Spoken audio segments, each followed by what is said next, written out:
the unknown and the unpredictable can kind of come upon you at any time. Beyond the Mask is a powerful but not always comfortable watch, but then it deals with something that many find difficult to talk openly about: personal grief. It took a while, and then I realised, oh no, this is grief. I'm feeling grief for the life that I used to have.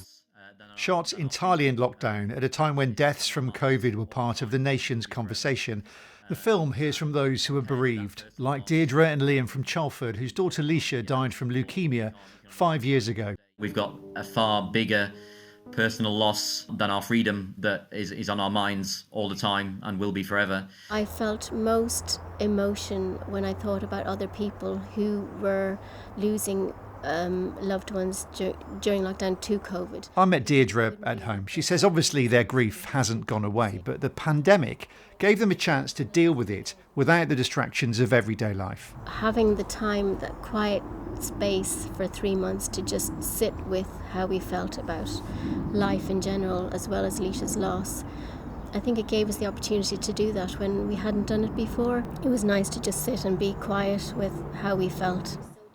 Deirdre and Liam were reluctant at first to talk about the loss of Leisha on film, but as the Good Grief project is all about openness and positive grieving, it also helped them to be part of it. In the end, I just thought, you have to do this because it's okay to talk about the fact that you're grieving and that you have suffered a loss and that it's horrible, but that you can learn to cope with it. And now, 5 years on, I think it's very important for people who are certainly early on in their grief that they know that there is hope, that you can learn to cope with it and accommodate it.